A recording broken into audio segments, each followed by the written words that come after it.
बोलिए खाटू नरेश की जय, शीश के दानी की जय। आज हम उस महान देवता की कहानी सुनने जा रहे हैं जो कलयुग में हारे हुए लोगों का सबसे बड़ा सहारा है। यह कहानी सिर्फ एक युद्ध या वीरता की नहीं है, बल्कि यह कहानी है एक ऐसे बलिदान की जिसकी मिसाल पूरी दुनिया में कहीं और नहीं मिलती। यह कहानी महाभारत के उस वीर योद्धा की है जिसने अपने शीश का दान देकर भगवान कृष्ण का भी दिल जीत लिया था। तो चलिए समय के उस दौर में चलते हैं जब भारतवर्ष में धर्म और अधर्म के बीच एक बहुत बड़ा संघर्ष शुरू होने वाला था। लेकिन इस कहानी की नींव उससे बहुत पहले ही पड़ चुकी थी। यह बात उस समय की है जब पांडव अपने जीवन के सबसे कठिन दौर से गुजर रहे थे। लाक्षागृह की आग से बचकर पांडव अपनी जान बचाने के लिए घने जंगलों में भटक रहे थे। यह वह समय था जब उनकी मुलाकात राक्षसी हिडिंबा से हुई। भीम, जो पांडवों में सबसे ताकतवर थे, उनका विवाह हिडिंबा से हुआ। यह विवाह कोई साधारण घटना नहीं थी, क्योंकि इसी विवाह से एक महान वंश आगे बढ़ने वाला था। कुछ समय बाद भीम और हिडिंबा को एक पुत्र प्राप्त हुआ जिसका नाम रखा गया घटोत्कच। घटोत्कच जन्म से ही बहुत विशाल और ताकतवर था, क्योंकि उसमें एक वीर क्षत्रिय और एक मायावी राक्षसी दोनों का खून था। घटोत्कच का सिर घड़े जैसा था और उसके बाल बिल्कुल नहीं थे, इसलिए उसका नाम घटोत्कच पड़ा। पांडव अपना वनवास पूरा कर आगे बढ़ गए, लेकिन हिडिंबा और घटोत्कच वहीं जंगल में रह गए। घटोत्कच बड़ा हुआ और उसका विवाह कामकटंकटा नाम की कन्या से हुआ, जिसे कुछ जगहों पर मोरवी या अहिलावती भी कहा जाता है। वह भी बहुत गुणवान और शक्तिशाली थीं। समय बीतता गया और वह शुभ घड़ी आ ही गई जब इस धरती पर उस महान आत्मा का जन्म होने वाला था जिसे आज हम बाबा श्याम के नाम से पूजते हैं। घटोत्कच और उनकी पत्नी के घर एक सुंदर बालक ने जन्म लिया। यह बालक कोई साधारण बच्चा नहीं था। जब उसने जन्म लिया तो उसके सिर के बाल बब्बर शेर के बालों की तरह खड़े थे और बहुत घने थे। इसी कारण से उस बालक का नाम बर्बरीक रखा गया। बर्बरीक बचपन से ही बहुत ही तेजस्वी और निडर थे। उनकी आंखों में एक अलग ही चमक थी जो यह बताती थी कि यह बालक बड़ा होकर कुछ ऐसा करेगा जो इतिहास में अमर हो जाएगा। बर्बरीक अपनी मां के बहुत लाडले थे। मां अहिलावती और दादी हिडिंबा ने उन्हें बचपन से ही धर्म और वीरता की शिक्षा देनी शुरू कर दी थी। जंगल के शांत वातावरण में बर्बरीक का बचपन बीत रहा था। वह रोज अपनी मां से वीरों की कहानियां सुना करते थे। उनकी मां उन्हें बताती थीं कि असली वीर वह नहीं है जो अपनी ताकत का गलत इस्तेमाल करे, बल्कि असली वीर वह है जो धर्म के रास्ते पर चले और दूसरों की रक्षा करे। बर्बरीक अपनी मां की हर बात को बहुत ध्यान से सुनते और उसे अपने जीवन में उतारने की कोशिश करते। जैसे जैसे बर्बरीक बड़े हो रहे थे, उनकी ताकत भी बढ़ती जा रही थी। वह खेल खेल में ही बड़े बड़े पेड़ों को उखाड़ फेंकते और जंगली जानवरों से मुकाबला कर लेते थे। लेकिन इतनी ताकत होने के बाद भी उनका मन बहुत कोमल था। वह किसी को दुख में नहीं देख सकते थे। एक दिन बर्बरीक ने अपनी मां से पूछा कि मां, इस दुनिया में सबसे बड़ा धर्म क्या है और मुझे अपनी शक्ति का उपयोग किसके लिए करना चाहिए? तब उनकी मां ने उन्हें एक ऐसी सीख दी जो आगे चलकर बर्बरीक के जीवन का सबसे बड़ा उद्देश्य बन गई। मां ने बर्बरीक के सिर पर हाथ फेरते हुए कहा कि बेटा, इस दुनिया में ताकतवर का साथ तो सब देते हैं, लेकिन जो सच्चा वीर होता है वह हमेशा उनका साथ देता है जो कमजोर हैं, जो हार रहे हैं और जिनका कोई सहारा नहीं है। मां की यह बात बर्बरीक के बाल मन पर गहरी छाप छोड़ गई। उन्होंने उसी वक्त मन ही मन यह ठान लिया कि वह हमेशा उसी पक्ष का साथ देंगे जो निर्बल होगा। उन्होंने अपनी मां को वचन दिया कि मां, मैं तेरी इस सीख को कभी नहीं भूलूंगा। मेरी ताकत हमेशा हारने वाले की ढाल बनेगी। यही वह वचन था जिसने बर्बरीक को हारे का सहारा बनाया। शिक्षा और संस्कारों के साथ साथ अब अस्त्र शस्त्र की विद्या का समय भी आ गया था। बर्बरीक ने बहुत ही कम समय में युद्ध कला की सारी बारीकियां सीख ली थीं, लेकिन उन्हें पता था कि अगर दुनिया में धर्म की रक्षा करनी है तो उन्हें और भी ज्यादा शक्तिशाली बनना होगा। उन्हें देवों के देव महादेव और आदिशक्ति मां में दुर्गा की कृपा प्राप्त करनी होगी। बर्बरीक ने निश्चय किया कि वह घोर तपस्या करेंगे और भगवान शिव को प्रसन्न करेंगे। वह जंगल के एक एकांत स्थान पर गए और वहां ध्यान मग्न होकर बैठ गए। उनकी तपस्या बहुत कठिन थी। न धूप की चिंता, न बारिश का डर, न भूख की परवाह और न प्यास की। उनका पूरा ध्यान सिर्फ और सिर्फ भगवान शिव के चरणों में था। उनकी यह अटूट भक्ति और कठोर साधना देखकर भगवान शिव बहुत प्रसन्न हुए। भोलेनाथ तो वैसे भी अपने भक्तों पर बहुत जल्दी रीझ जाते हैं। भगवान शिव उनके सामने प्रकट हुए और उन्होंने बर्बरीक से वरदान मांगने को कहा। बर्बरीक ने हाथ जोड़कर भगवान को प्रणाम किया और कहा कि हे प्रभु, मैं चाहता हूं कि मैं इतना समर्थ बन सकूं कि पूरी दुनिया में मुझे कोई हरा न सके, ताकि मैं धर्म की रक्षा कर सकूं। भगवान शिव ने उनकी भक्ति और उनके उद्देश्य को जानकर उन्हें 3 ऐसे दिव्य बाण प्रदान किए जो पूरी सृष्टि में अद्वितीय थे। ये कोई साधारण बाण नहीं थे। ये 3 बाण इतने शक्तिशाली थे कि इनमें से केवल एक बाण ही पूरी सेना को खत्म करने के लिए काफी था। भगवान शिव ने उन्हें समझाया कि इन बाणों की शक्ति असीमित है। पहला बाण उन सभी जगहों को चिन्हित कर देता है जिन्हें तुम बचाना चाहते हो।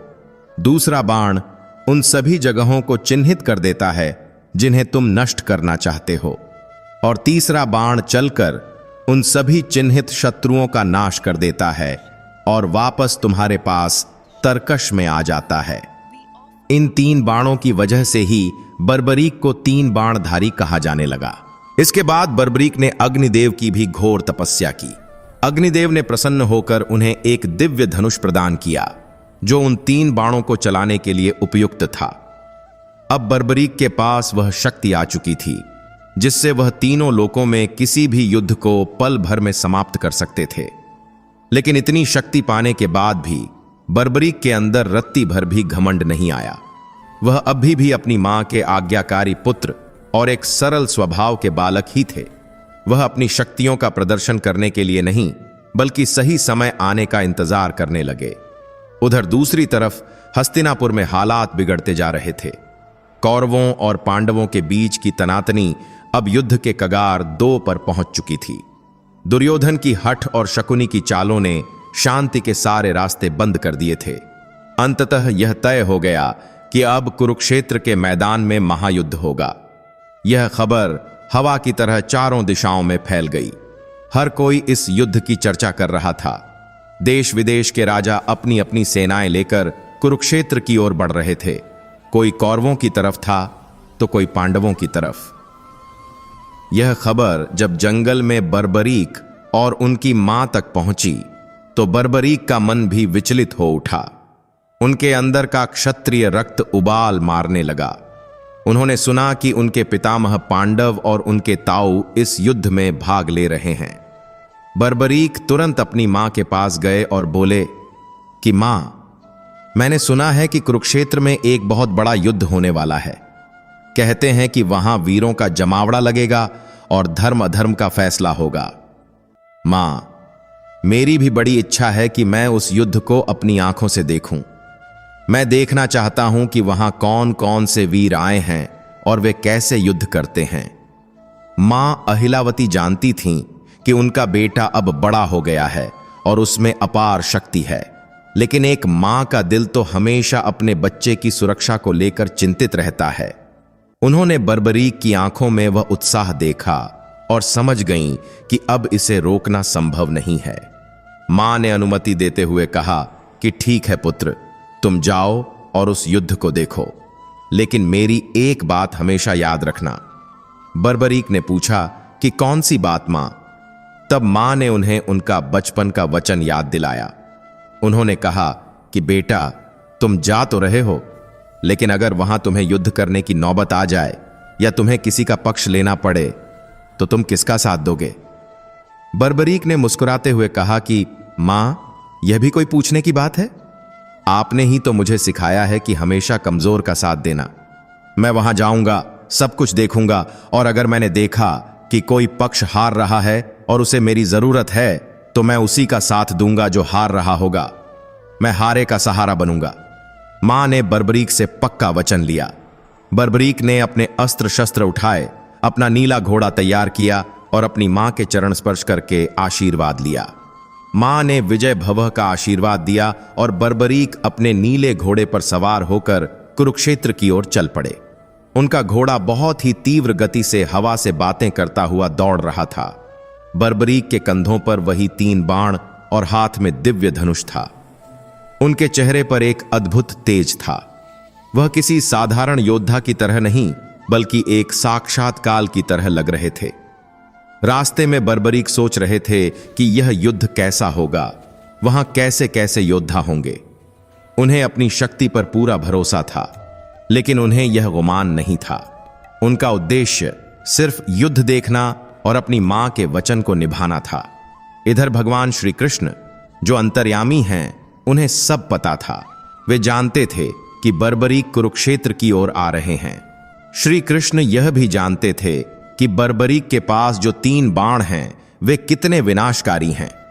उन्हें पता था कि अगर बर्बरीक ने युद्ध में हिस्सा लिया तो यह युद्ध 18 दिन नहीं बल्कि कुछ ही पलों में समाप्त हो जाएगा।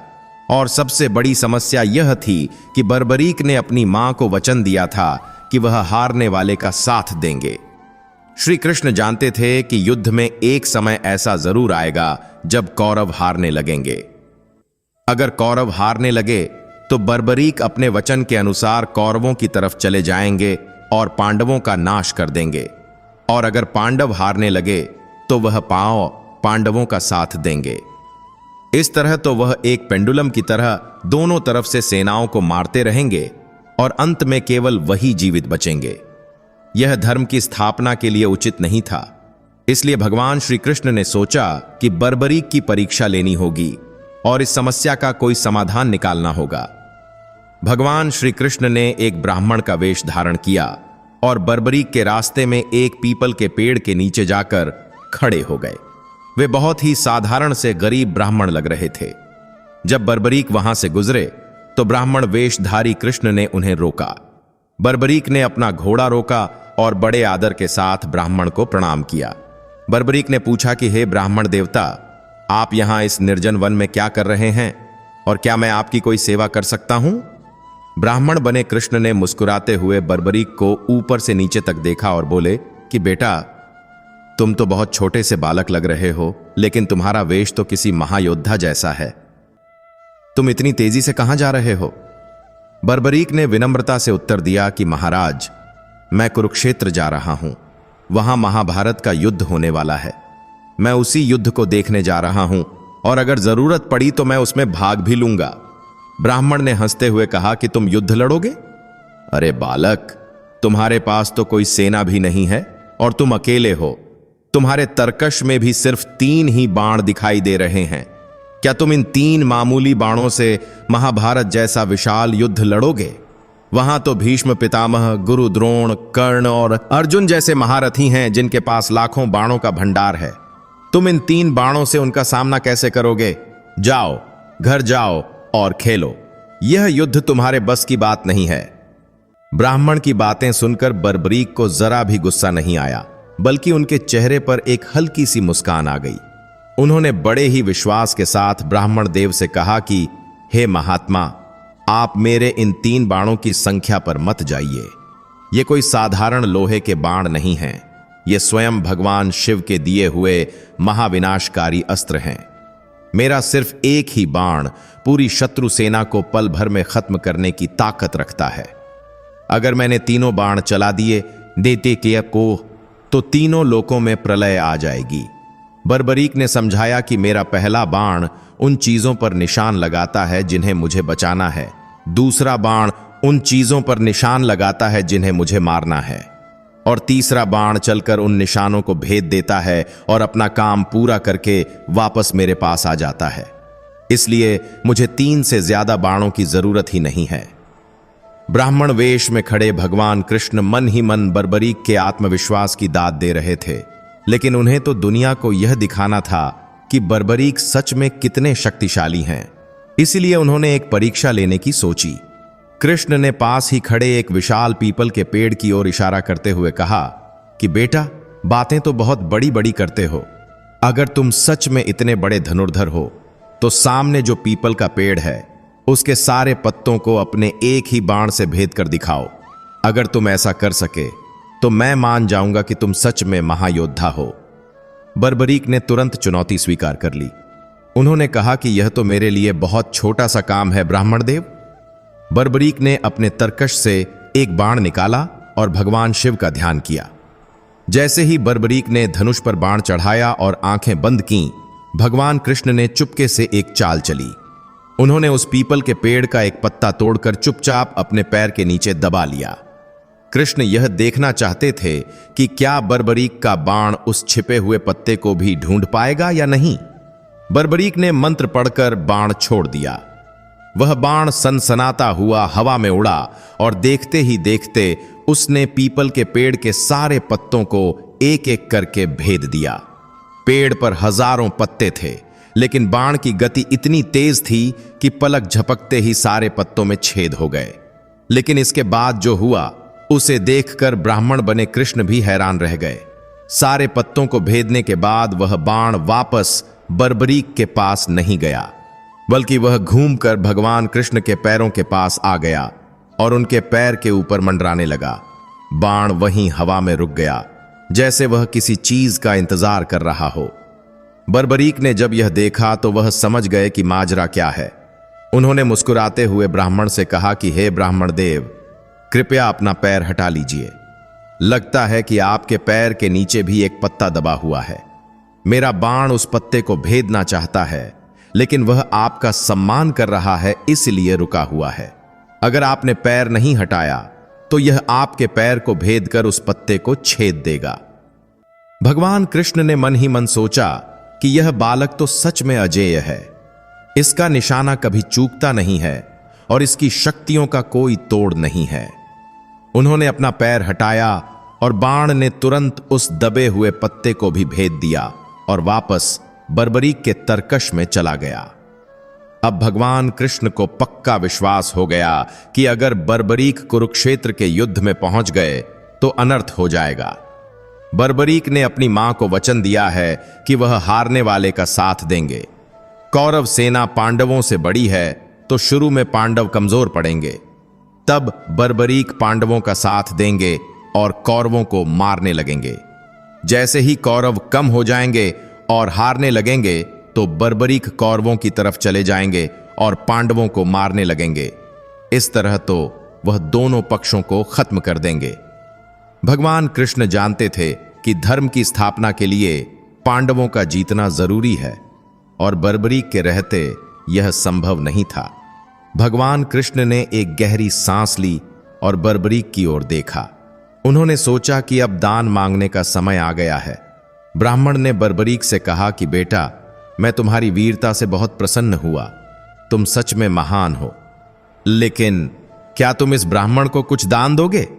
क्षत्रिय का धर्म होता है ब्राह्मण को संतुष्ट करना। बर्बरीक तो दानी स्वभाव के थे ही। उन्होंने हाथ जोड़कर कहा कि आज्ञा दीजिए महाराज, मेरे पास जो कुछ भी है मैं आपको देने के लिए तैयार हूं। आप मांगिए, आपको क्या चाहिए? ब्राह्मण ने कहा कि सोच लो बालक, बाद में मुकर मत जाना। बर्बरीक ने कहा कि मैं एक क्षत्रिय हूं और रघुकुल की परंपरा का पालन करता हूं।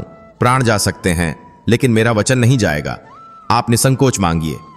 तब ब्राह्मण वेशधारी कृष्ण ने वह मांगा जिसकी कल्पना भी किसी ने नहीं की थी। उन्होंने कहा कि हे वीर, इस महायुद्ध के शुरू होने से पहले रणभूमि की पूजा के लिए एक ऐसे वीर के शीश का दान चाहिए जो सर्वश्रेष्ठ हो, और इस पूरी धरती पर तुमसे बड़ा वीर और कोई नहीं है। इसलिए मुझे दान में तुम्हारा शीश चाहिए। यह सुनते ही धरती और आकाश जैसे थम गए। एक पल के लिए बर्बरीक भी सन्न रह गए। कोई भी साधारण मनुष्य होता तो शायद डर जाता या भाग खड़ा होता, लेकिन बर्बरीक तो महान घटोत्कच के पुत्र और भीम के पौत्र थे। वीरता उनकी रग रग में थी। उन्हें यह समझते देर नहीं लगी कि एक साधारण ब्राह्मण कभी किसी का शीश नहीं मांग सकता। इतनी अद्भुत शक्ति और ऐसी विचित्र मांग कोई देवता ही कर सकता है। बर्बरीक ने बड़े गौर से उस ब्राह्मण को देखा और कहा कि हे देव, आप कोई साधारण ब्राह्मण नहीं हैं। मेरा शीश हाजिर है। मैंने वचन दिया है तो मैं पीछे नहीं हटूंगा। लेकिन शीश देने से पहले मेरी एक शर्त है। मैं जानना चाहता हूं कि आप वास्तव में कौन हैं। कृपया अपने असली रूप में आइए और मुझे दर्शन दीजिए, तभी मेरी यह अंतिम इच्छा पूरी होगी। बर्बरीक की यह बात सुनकर भगवान कृष्ण बहुत भावुक हो गए। उन्होंने देखा कि मृत्यु सामने खड़ी है, फिर भी इस बालक के चेहरे पर कोई शिकन नहीं है, बल्कि एक अपार भक्ति है। भगवान कृष्ण ने अपनी माया समेटी और बर्बरीक को अपने विराट रूप के दर्शन दिए। भगवान का वह रूप देखकर बर्बरीक धन्य हो गए। साक्षात शंख, चक्र, गदा और पद्म धारण किए हुए श्री कृष्ण उनके सामने खड़े थे। बर्बरीक ने नतमस्तक होकर उन्हें प्रणाम किया और कहा कि प्रभु, मुझे तो पहले ही शक हो गया था, अब मेरा जीवन सफल हो गया। भगवान ने बर्बरीक को समझाया कि हे पुत्र, यह युद्ध धर्म और अधर्म का है। इस युद्ध भूमि की पूजा के लिए सबसे बड़े वीर की बलि की आवश्यकता थी और मैंने तीनों लोकों में देखा, तुमसे बड़ा दानी और तुमसे बड़ा वीर कोई नहीं मिला, इसलिए मैंने तुम्हारा चुनाव किया। बर्बरीक ने हाथ जोड़कर कहा कि प्रभु, आपने मुझे इस योग्य समझा, यह मेरा सौभाग्य है। मैं अपना शीश आपको अर्पित करता हूं। लेकिन प्रभु, मेरी एक अंतिम इच्छा अभी भी बाकी है। मैं घर से यह सोचकर निकला था कि मैं महाभारत का युद्ध देखूंगा। मैंने अपनी मां से वादा किया था, अब अगर मैं अपना शीश दे दूंगा तो मैं यह युद्ध कैसे देख पाऊंगा। मेरी यह इच्छा अधूरी रह जाएगी। जब ब्राह्मण वेशधारी भगवान श्री कृष्ण ने बर्बरीक से उनका शीश मांग लिया तो एक पल के लिए वहां सन्नाटा छा गया। हवाएं जैसे थम सी गईं। लेकिन बर्बरीक, जो बचपन से ही वीरों की कहानियां सुनकर बड़े हुए थे, उनके चेहरे पर डर की एक लकीर तक नहीं आई। उन्होंने बहुत ही गहराई से उस ब्राह्मण की आंखों में देखा। बर्बरीक समझ चुके थे कि एक साधारण इंसान, चाहे वह कोई भी हो, राह चलते किसी से उसका सिर नहीं मांग सकता। और शीश मांगने के बाद भी उस ब्राह्मण के चेहरे पर जो तेज और शांति थी, वह बता रही थी कि यह कोई सामान्य घटना नहीं है। बर्बरीक ने हाथ जोड़कर बहुत ही विनम्रता के साथ कहा कि हे विप्रवर, हे ब्राह्मण देवता, मैं अपना वचन कभी नहीं तोड़ता। रघुकुल की रीत है और क्षत्रिय का धर्म है कि अगर जुबान दे दी तो फिर पीछे हटने का सवाल ही नहीं उठता। मेरा यह शीश तो क्या, अगर आप मेरे प्राण भी मांगते तो मैं हंसते हंसते दे देता। लेकिन मेरे मन में एक जिज्ञासा है, एक शंका है जिसे दूर करना बहुत जरूरी है। मुझे नहीं लगता कि आप एक साधारण ब्राह्मण हैं। आपकी वाणी में जो जादू है, आपके व्यक्तित्व में जो आकर्षण है, वह किसी देवता का ही हो सकता है। इसलिए मेरी आपसे विनती है कि आप अपना छल कपट छोड़िए और मुझे अपने असली रूप के दर्शन कराइए। मैं जानना चाहता हूं कि आखिर वह कौन सी शक्ति है जो मेरी परीक्षा ले रही है और जिसे मेरे शीश की आवश्यकता पड़ी है। बर्बरीक की यह बात सुनकर भगवान श्री कृष्ण मंद मंद मुस्कुराए। उन्हें लगा कि यह बालक न केवल बलवान है बल्कि बुद्धिमान भी है और इसका भक्ति भाव भी अटूट है। तब भगवान ने अपनी लीला दिखाई। अचानक वहां का वातावरण बदलने लगा। जो साधारण सा जंगल दिख रहा था, वहां एक दिव्य प्रकाश फैल गया। भगवान श्री कृष्ण ने उस ब्राह्मण के वेश को त्याग दिया और अपने वास्तविक अलौकिक रूप में आ गए। बर्बरीक ने देखा कि उनके सामने साक्षात त्रिभुवन के स्वामी खड़े हैं। उनके सिर पर मोर मुकुट सजा हुआ था, कानों में मकराकृत कुंडल हिल रहे थे, गले में वैजयंती माला अपनी सुगंध बिखेर रही थी और उनके सांवले शरीर पर पीतांबर बिजली की तरह चमक रहा था। उनके 4 हाथों में शंख, चक्र, गदा और पद्म सुशोभित थे। भगवान का वह विराट और दिव्य रूप देखकर बर्बरीक की आंखें फटी की फटी रह गईं। उनका रोम रोम पुलकित हो उठा। ऐसा रूप जिसके दर्शन के लिए बड़े बड़े ऋषि मुनि हजारों साल तपस्या करते हैं, वह रूप आज बर्बरीक के सामने सहज ही प्रकट था। बर्बरीक तुरंत घुटनों के बल बैठ गए और उनकी आंखों से प्रेम के आंसू बहने लगे। उन्होंने गदगद कंठ से कहा कि हे प्रभु, हे द्वारकाधीश, मुझे क्षमा करें कि मैं आपको पहचान नहीं पाया। मेरा जीवन धन्य हो गया। आज मेरा जन्म लेना सफल हो गया। प्रभु, अब मुझे मरने का कोई दुख नहीं होगा, क्योंकि स्वयं परमात्मा मेरे सामने खड़े होकर मेरा शीश मांग रहे हैं। इससे बड़ा सौभाग्य और क्या हो सकता है। भगवान श्री कृष्ण ने बर्बरीक को उठाया और बहुत ही स्नेह से कहा कि पुत्र बर्बरीक, तुम वास्तव में महान हो। तुम्हारी वीरता और दानवीरता आने वाले युगों तक याद रखी जाएगी। तब बर्बरीक ने पूछा कि प्रभु, लेकिन मुझे एक बात बताइए, आखिर मेरे शीश की आवश्यकता क्यों पड़ी? क्या मेरे शीश के बिना यह महाभारत का युद्ध शुरू नहीं हो सकता था? भगवान श्री कृष्ण ने गंभीर होकर समझाया कि हे वीर, यह युद्ध सामान्य युद्ध नहीं है। यह धर्म और अधर्म के बीच का महासंग्राम है। रणभूमि की पूजा के लिए और युद्ध की सफलता के लिए रणचंडी को प्रसन्न करने हेतु एक ऐसे वीर की बलि की आवश्यकता थी जो सर्वगुण संपन्न हो, जो 32 लक्षणों से युक्त हो और जो इस धरती का सर्वश्रेष्ठ वीर हो। मैंने पूरी सृष्टि में दृष्टि दौड़ाकर देख लिया, पांडवों के खेमे में और कौरवों के खेमे में भी देखा, लेकिन तुम्हारे सिवा मुझे ऐसा कोई वीर नहीं मिला जो इस बलिदान के योग्य हो। तुम ही वह पात्र हो जो अपनी बलि देकर धर्म की स्थापना में सबसे बड़ा योगदान दे सकते हो। तुम्हारे शीश के दान से ही यह युद्ध पवित्र होगा। भगवान की बात सुनकर बर्बरीक का सीना गर्व से चौड़ा हो गया।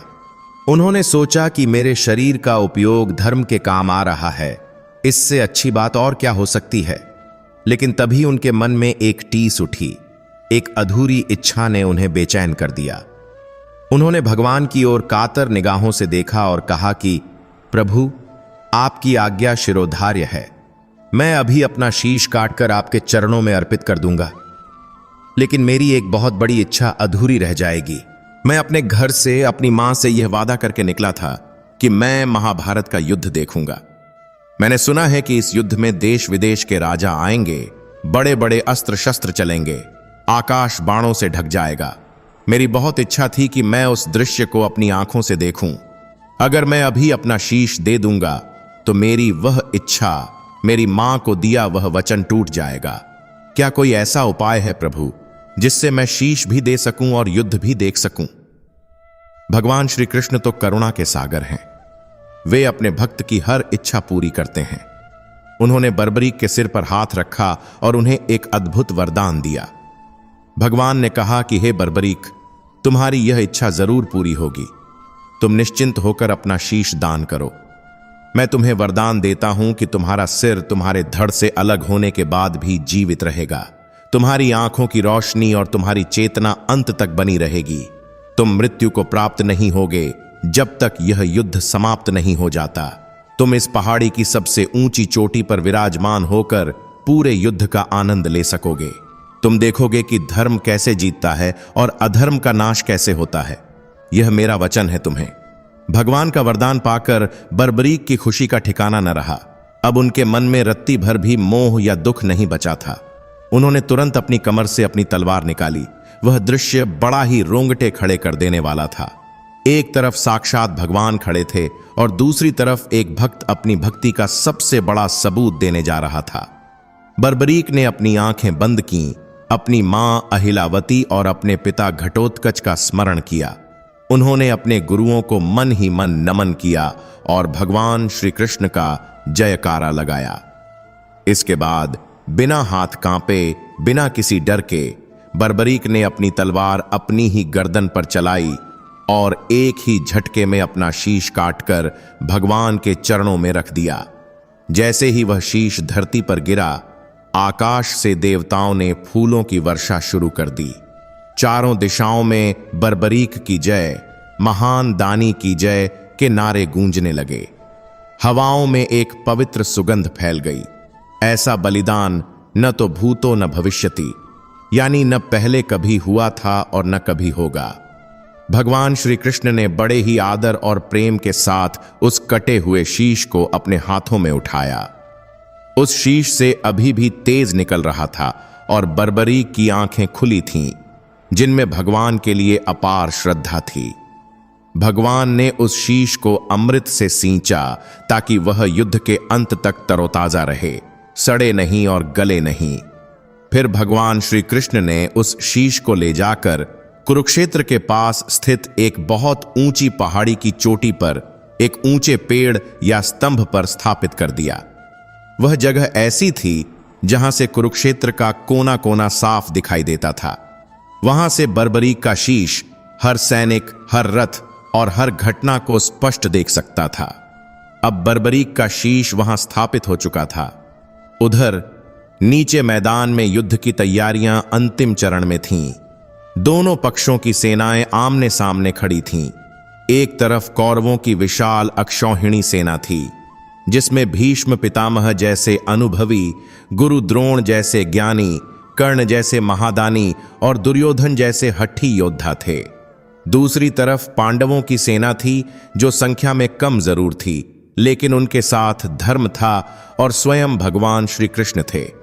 माहौल में तनाव इतना ज्यादा था कि उसे महसूस किया जा सकता था। शंखों की आवाज गूंजने लगी थी, हाथियों की चिंगाड़ और घोड़ों की टाप से धरती कांप रही थी। बर्बरीक का शीश ऊपर पहाड़ी से यह सब देख रहा था। उनके लिए यह किसी खेल जैसा ही रोमांचक दृश्य था। वे उत्सुकता से देख रहे थे कि अब क्या होगा। तभी युद्ध के मैदान के बीचों बीच अर्जुन का रथ आकर रुका। अर्जुन ने देखा कि सामने उसके अपने ही सगे संबंधी खड़े हैं, भीष्म पितामह, जिन्होंने उसे गोद में खिलाया था, गुरु द्रोण, जिन्होंने उसे धनुष पकड़ना सिखाया, अपने भाई, अपने मित्र।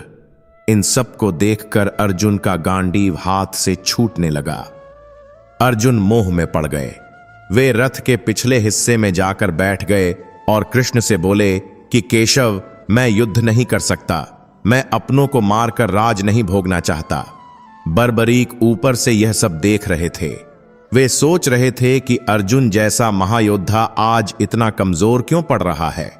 लेकिन तभी उन्होंने देखा कि भगवान श्री कृष्ण ने अर्जुन को उपदेश देना शुरू किया। वह गीता का ज्ञान, जो आज पूरी मानवता के लिए एक मार्गदर्शक है, बर्बरीक ने साक्षात भगवान के मुख से सुना।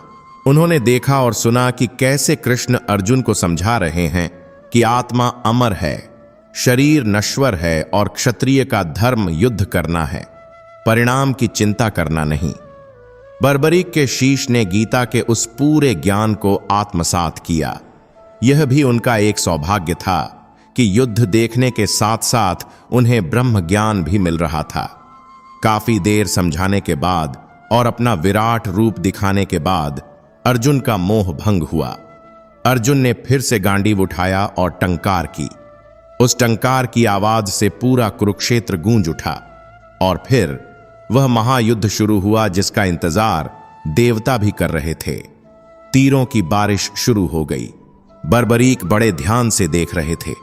वे देख रहे थे कि कैसे भीष्म पितामह अपनी वृद्धावस्था में भी शेर की तरह दहाड़ रहे थे। उनके बाणों के सामने पांडवों की सेना तिनकों की तरह उड़ रही थी। बर्बरीक मन ही मन भीष्म की प्रशंसा कर रहे थे कि वाह, क्या योद्धा हैं। उम्र का कोई असर नहीं, बाणों की गति बिजली से भी तेज है। हर दिन का युद्ध कुछ न कुछ नया लेकर आता था। खून की नदियां बह रही थीं, लेकिन बर्बरीक की नजरें हर उस बारीकी पर थीं जो आम इंसान नहीं देख सकता था। युद्ध का शंखनाद हुआ और कुरुक्षेत्र की धरती खून से लाल होने लगी। बर्बरीक का शीश पहाड़ी से सब कुछ देख रहा था। एक एक करके दिन बीतते गए और युद्ध भयंकर होता गया। बर्बरीक ने देखा कि कैसे 10वें दिन पितामह भीष्म, जो इच्छा मृत्यु का वरदान पाए हुए थे, अर्जुन के बाणों से छलनी होकर बाणों की शैया पर गिर पड़े। वह दृश्य बहुत ही करुण था, लेकिन बर्बरीक जानते थे कि यह विधि का विधान है। फिर उन्होंने देखा कि कैसे गुरु द्रोणाचार्य, जो कौरवों के सेनापति थे, उन्होंने पांडवों की सेना में हाहाकार मचा दिया। लेकिन फिर एक अर्ध सत्य अश्वत्थामा हतो नरो वा कुंजरो वा की वजह से उन्होंने शस्त्र त्याग दिए और धृष्टद्युम्न ने उनका वध कर दिया। बर्बरीक यह सब बड़े ही शांत भाव से देख रहे थे। उनकी आंखों में न तो किसी के लिए नफरत थी और न ही किसी के लिए मोह। वे बस एक साक्षी की तरह सत्य को देख रहे थे। फिर वह दिन भी आया जब वीर अभिमन्यु को 7 महारथियों ने घेर कर अन्याय से मारा। उस समय बर्बरीक की आंखों में भी क्रोध की ज्वाला उठी होगी, लेकिन वे तो केवल एक दर्शक थे, कुछ कर नहीं सकते थे। उन्होंने देखा कि कैसे उस बालक ने अकेले ही कौरवों के चक्रव्यूह को भेद दिया था। 17वें दिन का युद्ध सबसे रोमांचक था। महादानी कर्ण और अर्जुन आमने सामने थे।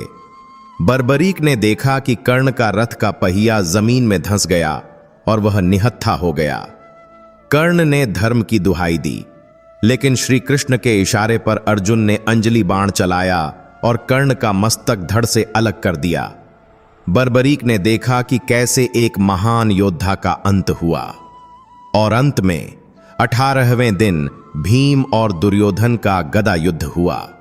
भीम ने श्री कृष्ण का संकेत समझकर दुर्योधन की जंघा पर प्रहार किया और उसे धराशायी कर दिया। दुर्योधन के गिरते ही कौरव सेना पूरी तरह हार गई और पांडवों की विजय हुई। 18 दिनों तक चला वह महाविनाश रुक गया। चारों तरफ शांति छा गई, लेकिन यह शांति श्मशान की शांति थी। बर्बरीक ने देखा कि जीत तो मिली, लेकिन बहुत कुछ खोने के बाद। युद्ध समाप्त होने के बाद पांडवों के शिविर में खुशी का माहौल था।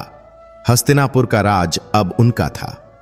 लेकिन जीत की इस खुशी के साथ साथ अनजाने में ही पांडवों के मन में अहंकार का एक बीज अंकुरित हो गया। जब पांचों पांडव और भगवान श्री कृष्ण एक साथ बैठे थे, तो बातों ही बातों में चर्चा छिड़ गई कि आखिर इस महान युद्ध का असली नायक कौन है।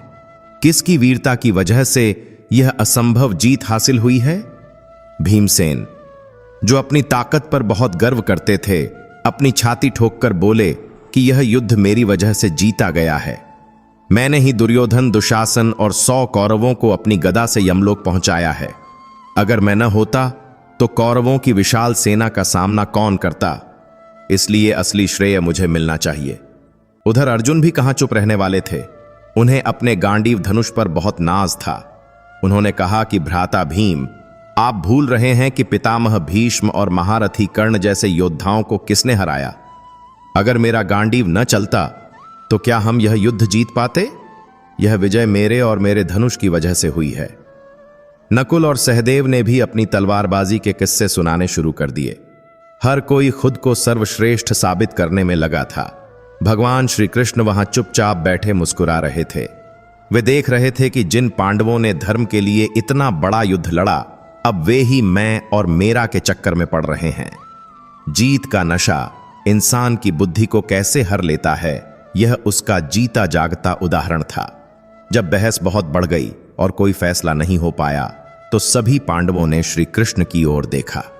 युधिष्ठिर ने कहा कि केशव, आप ही निर्णय करें। आप तो पूरे समय युद्ध में हमारे साथ थे।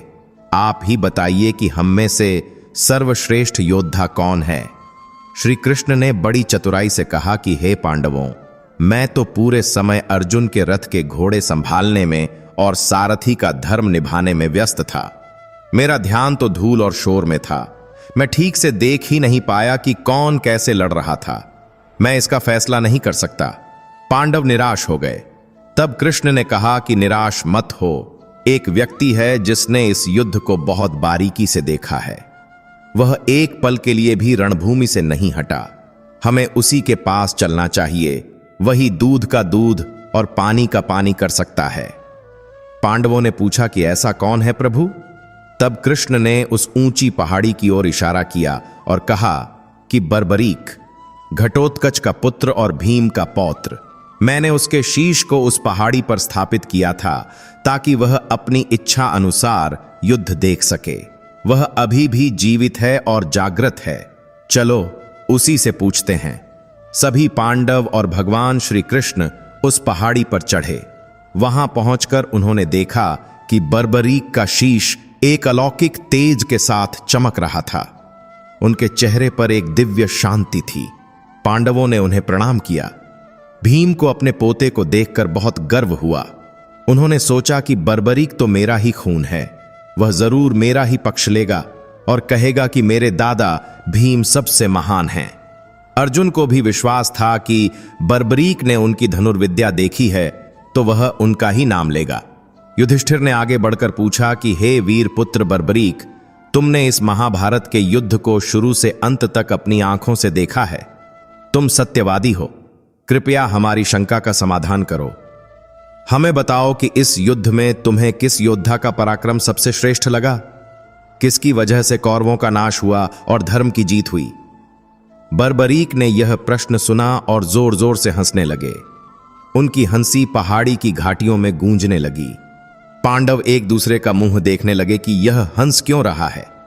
हंसी रोककर बर्बरीक ने जो कहा, उसने पांडवों के पैरों तले से जमीन खिसका दी। बर्बरीक बोले कि हे पूज्य ताऊ और काका, आप लोग किस वीरता की बात कर रहे हैं? मुझे क्षमा करें, लेकिन सत्य तो यह है कि मुझे इस पूरे युद्ध में आप में से कोई भी लड़ता हुआ दिखाई ही नहीं दिया। पांडव हैरान रह गए। उन्होंने पूछा कि क्या कह रहे हो पुत्र? हम सब वहां थे। हमने इतने बाण चलाए, इतने शत्रु मारे। बर्बरीक ने कहा कि नहीं, मेरी आंखें झूठ नहीं बोल सकती। मैंने देखा कि रणभूमि में सिर्फ एक ही चक्र चल रहा था। वह था भगवान श्री कृष्ण का सुदर्शन चक्र। शत्रु की सेना पर जब भी कोई बाण लगता था तो उससे पहले ही सुदर्शन चक्र उनका काम तमाम कर देता था। आप लोग तो सिर्फ मरे हुए को मार रहे थे। और दूसरा, मैंने देखा कि पापियों के रक्त का प्याला भरने के लिए रणभूमि में महाकाली विकराल रूप धारण करके घूम रही थीं। जो भी सैनिक गिरता, महाकाली उससे अपना ग्रास बना लेती थीं। हे पांडवों, मुझे तो पूरे कुरुक्षेत्र में केवल दो ही सत्ताएं दिखाई दीं, एक श्री कृष्ण और दूसरी महाकाली। कर्ता भी वही थे और कर्म भी वही थे। आप लोग तो केवल निमित्त मात्र थे, केवल कठपुतलियां थे। असली युद्ध तो स्वयं नारायण लड़ रहे थे। बर्बरीक का यह परम सत्य सुनकर पांडवों का सारा अभिमान पल भर में चकनाचूर हो गया। अर्जुन का सिर झुक गया, भीम का गर्व पिघल गया। उन्हें अपनी मूर्खता पर बहुत लज्जा आई। उन्हें समझ आ गया कि वे व्यर्थ ही अहंकार कर रहे थे। सब कुछ प्रभु की इच्छा से ही होता है। पांडवों ने हाथ जोड़कर भगवान श्री कृष्ण से क्षमा मांगी। वे समझ गए कि भगवान ने उनका घमंड तोड़ने के लिए ही उन्हें बर्बरीक के पास लाया था। भगवान श्री कृष्ण बर्बरीक के इस निष्पक्ष और सत्य वचन से बहुत अति प्रसन्न हुए। उन्होंने बर्बरीक के शीश को स्नेह से देखा और कहा कि हे बर्बरीक, तुमने आज न केवल सत्य का साथ दिया, बल्कि मेरे वास्तविक स्वरूप को भी पहचाना। तुमने धर्म के लिए अपना शीश दान दिया और फिर भी सत्य के मार्ग से नहीं डिगे। मैं तुम्हारे इस त्याग और भक्ति से ऋणी हो गया हूं। भगवान कृष्ण ने अपना वरद हस्त दी आशीर्वाद वाला हाथ बर्बरीक के शीश पर रखा और एक ऐसा वरदान दिया जो इतिहास में अमर हो गया। भगवान बोले कि हे वीर, कलयुग में धर्म का ह्रास होगा और अधर्म बढ़ेगा। उस समय लोग स्वार्थी हो जाएंगे, लेकिन उस घोर कलयुग में तुम मेरे नाम से पूजे जाओगे। चूंकि तुमने अपना शीश मुझे दान दिया है और मेरा वर्ण श्याम सांवला एक ही है, इसलिए आज से तुम्हारा नाम श्याम होगा। पूरी दुनिया तुम्हें खाटू श्याम के नाम से जानेगी। मैं तुम्हें अपनी सारी शक्तियां और अपना तेज प्रदान करता हूं। जो भी भक्त, चाहे वह कितना भी पापी क्यों न हो, अगर सच्चे मन से तुम्हारे दरबार में आएगा तो तुम उसकी पुकार सुनोगे। तुम हारे का सहारा कहलाओगे। जब इंसान हर तरफ से हार जाएगा, दुनिया उसे ठुकरा देगी, तब तुम उसका हाथ थामोगे। तुम्हारे दरबार में जो भी खाली झोली लेकर आएगा, वह मालामाल होकर जाएगा। तुम्हारा यह शीश भक्तों की मनोकामना पूरी करने वाला कामधेनु बनेगा। समय का पहिया अपनी गति से घूमता रहा। द्वापर युग समाप्त हो गया और भगवान श्री कृष्ण अपने धाम लौट गए। पांडवों का भी समय पूरा हुआ और वे भी हिमालय गल गए। सदियां बीत गईं, मौसम बदलते रहे, साम्राज्य बने और बिगड़े, लेकिन वह पवित्र शीश खाटू नगरी की मिट्टी में सुरक्षित दबा रहा। भगवान श्री कृष्ण के वरदान के अनुसार उस शीश को कलयुग में प्रकट होना था। वह स्थान जहां शीश दबा हुआ था, वह एक घने जंगल जैसा बन गया था। वहां आसपास के गांव के लोग अपनी गायें चराने लाया करते थे। उस समय खाटू गांव में एक राजा का राज था, जिनका नाम था रूपसिंह चौहान। राजा रूपसिंह बहुत ही धार्मिक और न्यायप्रिय राजा थे। उनकी पत्नी रानी नर्मदा कंवर भी ईश्वर की बड़ी भक्त थीं। प्रजा सुखी थी, लेकिन उन्हें यह नहीं पता था कि उनकी धरती के नीचे दुनिया का सबसे बड़ा खजाना छिपा हुआ है। उस गांव में एक ग्वाला रहता था जिसके पास बहुत सारी गायें थीं। उन गायों में एक गाय थी जिसका नाम कपिला था। वह गाय बहुत ही अद्भुत थी। ग्वाला रोज उसे जंगल में चरने के लिए छोड़ देता था। कुछ दिनों से ग्वाले ने एक अजीब बात नोटिस की। वह देखता था कि जब शाम को कपिला गाय घर वापस आती थी तो उसके थनों में दूध नहीं होता था। ग्वाला बड़ा परेशान हुआ। उसने सोचा कि शायद कोई जंगल में चोरी छिपे मेरी गाय का दूध निकाल लेता है, या फिर गाय ने दूध देना बंद कर दिया है। इस रहस्य को जानने के लिए एक दिन ग्वाले ने फैसला किया कि वह चुपके से कपिला गाय का पीछा करेगा। सुबह हुई, गाय जंगल की ओर निकली और ग्वाला उसके पीछे पीछे छिपकर चलने लगा। गाय चलते चलते जंगल के बीचों बीच एक सुनसान जगह पर पहुंची। वहां बहुत सारी झाड़ियां थीं और एक बड़ा सा टीला था। ग्वाले ने जो देखा उस पर उसे अपनी आंखों पर विश्वास नहीं हुआ। उसने देखा कि कपिला गाय उस टीले के ऊपर जाकर खड़ी हो गई और अचानक उसके थनों से अपने आप दूध की धार बहने लगी। वह दूध सीधा उस जमीन के अंदर समा रहा था। ऐसा लग रहा था जैसे गाय किसी अदृश्य देवता का अभिषेक कर रही हो। ग्वाला डर गया और दौड़ता हुआ राजा रूप सिंह चौहान के दरबार में पहुंचा। ग्वाले ने हाँफते हुए राजा को सारी बात बताई। उसने कहा कि महाराज, अनर्थ हो रहा है या चमत्कार मुझे नहीं पता, लेकिन मेरी गाय रोज एक जगह जाकर अपना दूध बहा देती है। राजा रूप सिंह को पहले तो विश्वास नहीं हुआ, लेकिन जब उन्होंने ग्वाले की घबराहट देखी तो उन्होंने खुद जाकर देखने का निर्णय लिया। राजा अपने सैनिकों और मंत्रियों के साथ उस जंगल में गए। उन्होंने भी अपनी आंखों से वही चमत्कार देखा।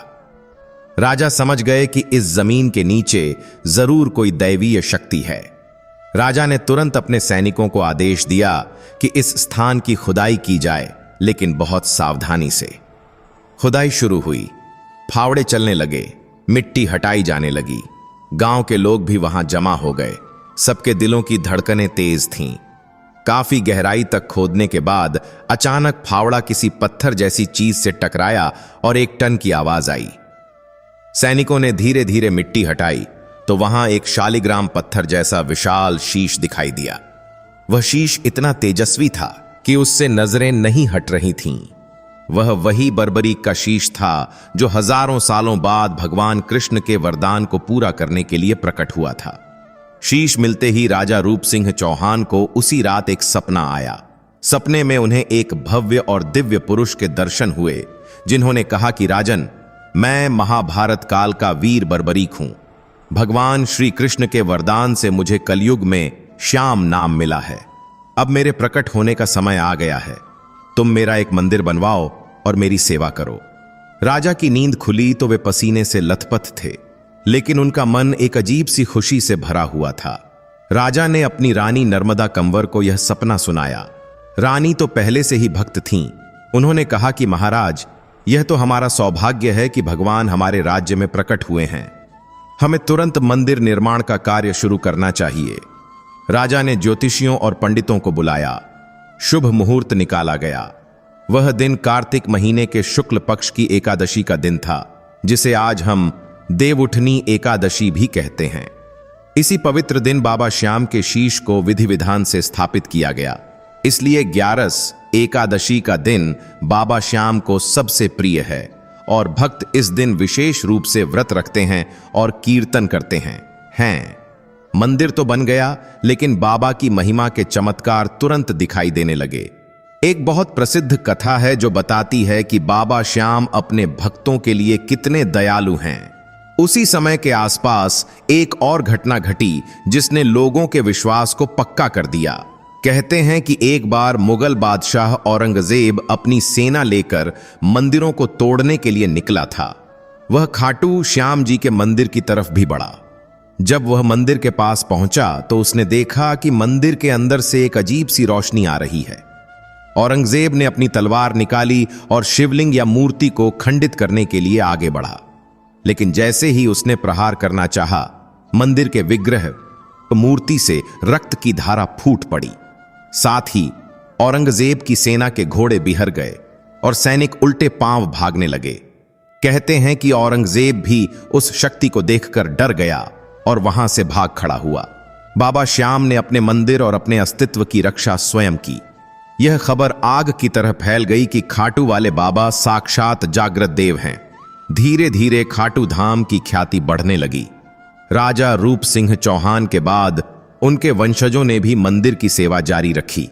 आज जो हम विशाल मंदिर देखते हैं, उसका पुनर्निर्माण और विस्तार बाद में दीवान अभय सिंह जी ने करवाया था। मंदिर की वास्तुकला बहुत ही सुंदर है। संगमरमर का काम, चांदी के दरवाजे और सोने का पत्र चढ़ा हुआ शिखर भक्तों का मन मोह लेता है। लेकिन मंदिर की सुंदरता से ज्यादा महत्व वहां के वातावरण का है। जैसे ही कोई भक्त तोरण द्वार के मंदिर का प्रवेश द्वार से अंदर कदम रखता है, उसे ऐसा लगता है जैसे वह किसी दूसरी दुनिया में आ गया हो। वहां की हवा में अगरबत्ती और इत्र की सुगंध घुली रहती है। चारों तरफ हाथी घोड़ा पालकी, जय कन्हैया लाल की और श्याम बाबा की जय के नारे गूंजते रहते हैं। भक्त घंटों लाइन में खड़े रहते हैं, लेकिन उन्हें थकान नहीं होती, क्योंकि उन्हें पता है कि बस कुछ पलों में उन्हें अपने सांवरे का दीदार होने वाला है। अब बात करते हैं बाबा श्याम के सबसे बड़े मेले की, जो फाल्गुन महीने में लगता है। होली के आसपास खाटू नगरी का नजारा देखने लायक होता है। देश दुनिया से लाखों भक्त वहां पहुंचते हैं। इस मेले की सबसे खास बात है निशान यात्रा। निशान का मतलब है एक विशेष प्रकार का झंडा। भक्त रींग्स, एक पास का शहर, से पैदल चलकर खाटू धाम तक आते हैं। यह दूरी लगभग 17 से 18 किलोमीटर की है। भक्त अपने हाथों में केसरिया, नीले या रंग बिरंगे झंडे निशान लिए होते हैं। इन निशानों पर बाबा श्याम का चित्र, नारियल और मोर पंख लगा होता है। यह निशान विजय का प्रतीक है। जैसे बर्बरीक ने महाभारत में धर्म की विजय के लिए शीश दिया था, वैसे ही भक्त यह निशान चढ़ाकर बाबा को यह विश्वास दिलाते हैं कि हम आपके भरोसे हैं और आप हमारी जीत करवाएंगे। नंगे पैर, नाचते गाते, गुलाल उड़ाते हुए भक्त जब रींग से खाटू की तरफ बढ़ते हैं, तो ऐसा लगता है जैसे भक्ति का कोई समुद्र उमड़ आया हो। रास्ते में जगह जगह भंडारे लगे होते हैं। कोई पानी पिला रहा होता है, कोई शरबत बांट रहा होता है, कोई थके हुए भक्तों के पैर दबा रहा होता है। यहां कोई अमीर नहीं, कोई गरीब नहीं, सब सिर्फ श्याम प्रेमी होते हैं। बाबा श्याम का श्रृंगार भी अपने आप में एक अद्भुत दर्शन है। हर दिन बाबा का अलग अलग फूलों से श्रृंगार किया जाता है। कभी गुलाबों से, कभी गेंदे से, तो कभी विदेशी फूलों से। उनका बागा, वस्त्र इतना सुंदर होता है कि भक्त देखते ही रह जाते हैं। कहते हैं कि बाबा श्याम की आंखों में एक ऐसा सम्मोहन है कि जो एक बार उनकी आंखों में देख लेता है, वह अपना दिल वहीं हार आता है। भक्त अपनी सारी पीड़ा, सारे दुख दर्द उन आंखों में देखकर भूल जाते हैं। कई भक्त तो मंदिर के अंदर घुसते ही रोने लगते हैं। यह रोना दुख का नहीं, बल्कि उस मिलन का होता है, उस सुकून का होता है जो उन्हें अपने पिता के घर आकर मिलता है। बाबा श्याम को लखदातार इसलिए कहा जाता है क्योंकि वे बिना गिने देते हैं। वे यह नहीं देखते कि मांगने वाला कौन है। जो भी श्रद्धा से हाथ फैलाता है, उसकी झोली भर जाती है। लोगों के इतने काम बने हैं, इतनी मन्नतें पूरी हुई हैं कि आज हर घर में खाटू श्याम जी की तस्वीर और कीर्तन सुनाई देता है। हारे हुए व्यापारी, बीमार लोग, संतान की चाह रखने वाले दंपति, सबकी आशा की आखिरी किरण बाबा श्याम ही हैं। कलयुग के इस दौर में जहां इंसान इंसान का दुश्मन बना बैठा है, खाटू धाम एक ऐसी जगह है जहां भाईचारा और प्रेम देखने को मिलता है। वहां कोई ऊंच नीच नहीं है। वहां सब एक ही कतार में खड़े होकर अपने बारी का इंतजार करते हैं। बाबा श्याम की कहानी हमें यही सिखाती है कि त्याग कभी व्यर्थ नहीं जाता। बर्बरीक ने एक पल में अपना शीश दे दिया था और बदले में उन्हें अनंत काल के लिए अमरता मिल गई। यह हमें सिखाता है कि अगर हम भी अपने अहंकार, अपने घमंड और अपने बुरे विचारों का त्याग करके ईश्वर की शरण में जाएं, तो ईश्वर हमें भी अपना लेते हैं। आज भी हर 11 को, हर फाल्गुन को खाटू नगरी श्याम के रंग में रंग जाती है। और यह सिलसिला तब तक चलता रहेगा जब तक यह सृष्टि रहेगी, क्योंकि श्री कृष्ण का वरदान कभी झूठा नहीं हो सकता। आज वही खाटू धाम पूरी दुनिया में आस्था का केंद्र है। वहां लाखों भक्त जय श्री श्याम, हारे का सहारा, बाबा श्याम हमारा का जयकारा लगाते हुए जाते हैं। वहां जाने वाले को एक अजीब सा सुकून मिलता है। कहते हैं कि बाबा श्याम के पास कोई दिखावा नहीं चलता, बस भाव चलता है। अगर आपकी आंखों में आंसू हैं और दिल में सच्चा भाव है तो बाबा श्याम बिना मांगे ही सब कुछ दे देते हैं। वह बर्बरीक जिसने महाभारत में अपना शीश दिया था, आज कलयुग का सबसे बड़ा अवतारी देवता बन गया है। उनकी महिमा का गुणगान शब्दों में नहीं किया जा सकता। बस इतना जान लीजिए कि जिसका कोई नहीं होता, उसके खाटू वाले श्याम होते हैं।